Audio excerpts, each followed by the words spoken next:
tu es en Jésus-Christ, c'est ce que l'ennemi veut voler. Il veut semer le doute sur ton identité. Il veut te mentir sur qui tu es. Il veut donc voler la vérité de la parole qui a été semée en toi. J'aimerais te dire ceci.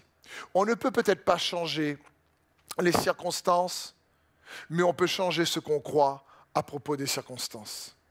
Et ça, c'est important.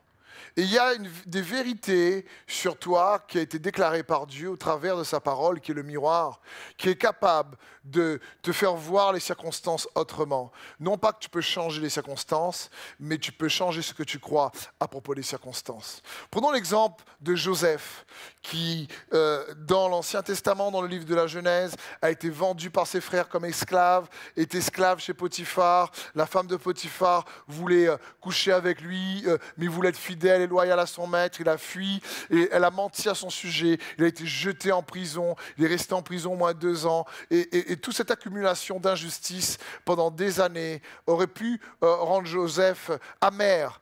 Mais Joseph n'a pas laissé l'ennemi lui voler la parole qui a été semée.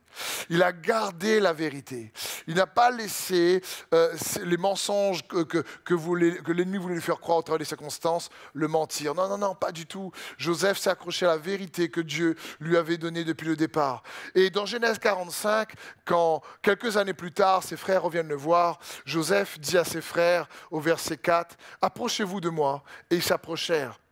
Il dit, « Je suis Joseph, votre frère, celui que vous avez vendu à destination de l'Égypte. Maintenant, ne vous tourmentez pas et ne soyez pas fâchés contre vous-même de m'avoir vendu pour que je sois conduit ici.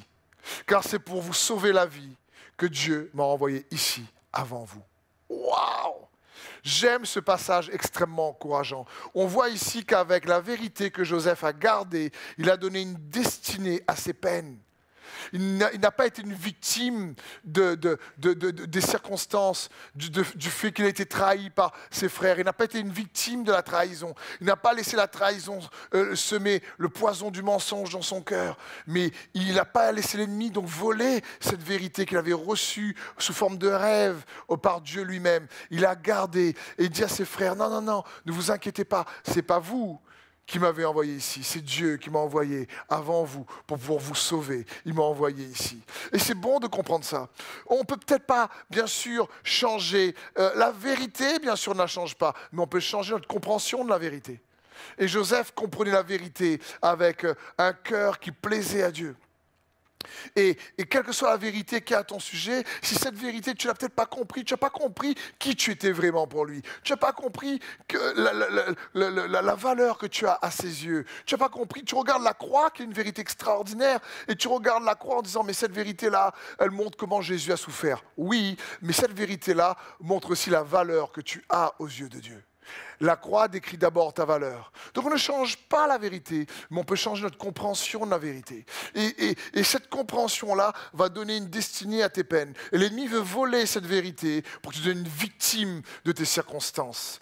Il y a des clés cachées dans l'adversité que tu dois trouver au sujet de ton identité et au sujet de ta destinée. Parce que bien sûr, les deux sont liés.